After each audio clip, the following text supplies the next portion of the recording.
Okay, so we're going to take a look at this formative B solution to both question number 1 and question number 2. So in question number 1, it doesn't tell us what the function is. It clearly looks quadratic, right? It's a parabola. But regardless, we only need to think about, well, when is this greater than 0?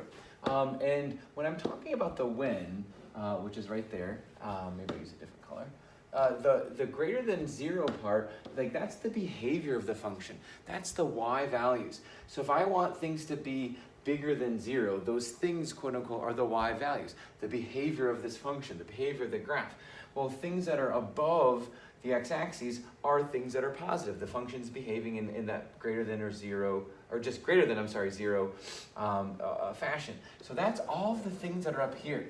So I want to somehow convey that the solution set are the x's that have y values that are in this region. And so I want to kind of figure out, okay, well, even though it's not greater than or equal to 0, I'm still going to look at that 0 as a value that's of interest. Like, when did it start to be above here, and when did it start to be above here? And that'll serve as my boundary. And because it's strictly greater than, I'll just make sure to make that strictly greater than, and make sure that's a strictly greater than, so that I don't include those points. So if I think about, okay, starting, let's say, in this part here, all of this part of this parabola is above the x-axis, which is equivalent to being greater than 0. It first starts when x is equal to 1.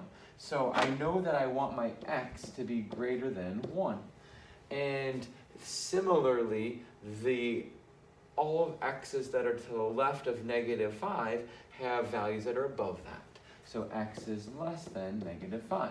Now that's a correct answer in terms of describing where these solutions are, but it doesn't answer our question, leave in set notation or interval notation. So we have to kind of translate that into one of the desired ways we want to give our answer. Well, interval notation, you start from the lowest left to get up to that -5, which is -infinity. So maybe we'll go red, I guess. So -infinity, up to but not including -5. So that would be all of the values over here that have y's above. And then I also want to have a disjoint set, one that doesn't intersect but starts at 1 and goes to positive infinity. So that would be interval notation. That might be the more common way you would express your answer, which is fine.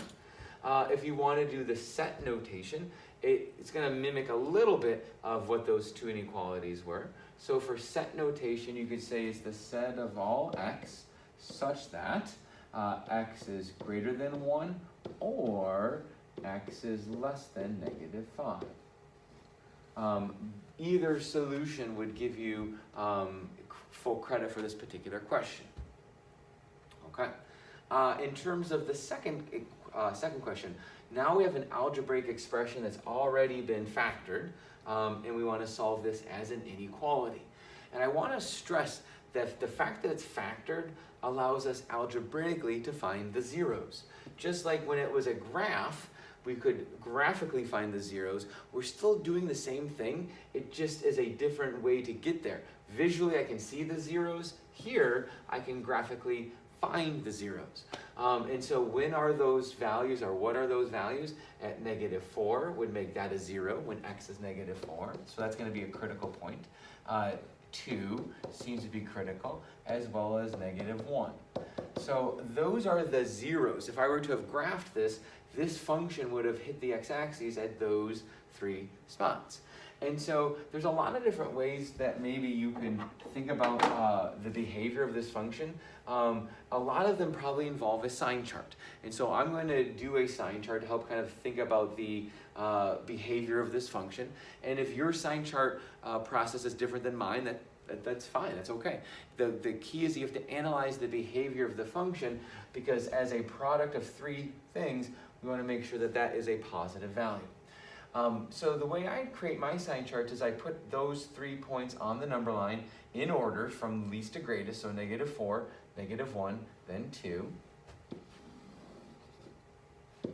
So -4, -1, and 2. And I know that those are the zeros of the function. Those are the only time that the function value gives you a 0. every other behavior is either going to be a positive or a negative value. And then I take a representative. I take something that's in this region. One representative will represent the behavior of all things in that region. And when I say behavior, it's either going to be a positive output or a negative output. So I'm going to pick something like 3. I'm going to choose a representative 3 and put it 3 into each of these x's. Put a 3 here, put a 3 here, and put a 3 there. And I want to know what's the overall product. And I don't necessarily care about the value as much as I care about is it positive or is it negative. If I put a 3 here, that's going to give me a 7. If I put a 3 here, that gives me a 1. If I put a 3 here, that gives me a 4. And again, I don't care that the product is 28. I care that the product is positive.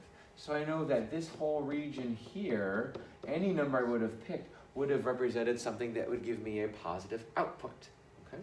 Now, depending on your familiarity with multiplicity and knowing that the multiplicity of the 0 here is odd, I'm already going to anticipate that the sign is going to change to be a negative.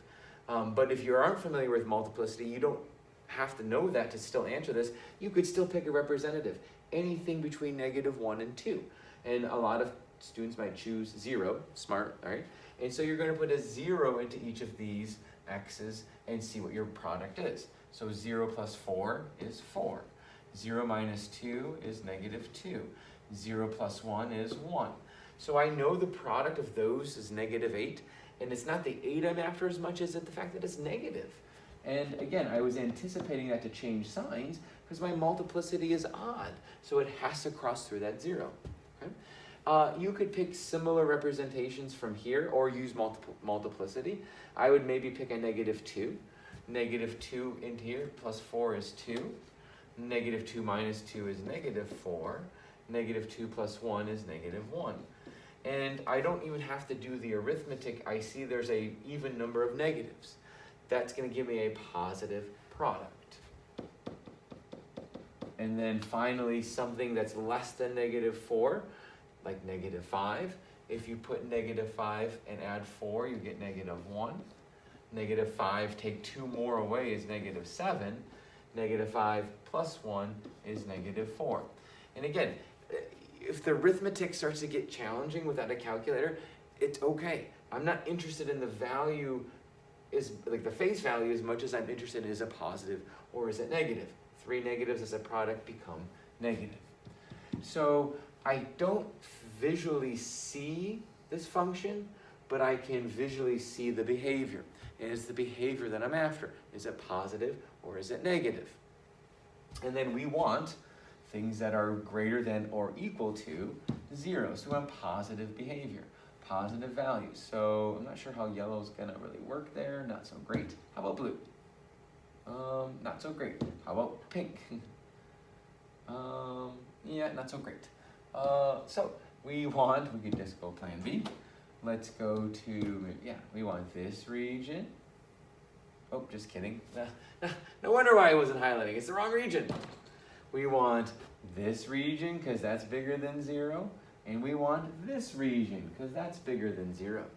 And we want to make sure we also, though, include 0, which was different than in the previous example. Including 0 makes it a strong or a hard bracket, a square bracket, since that would indicate that I do want that value. So in terms of interval notation, I know I want to start at -4. Let's do this.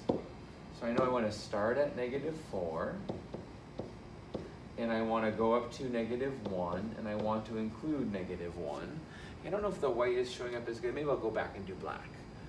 That might have a better contrast. So -4 to -1.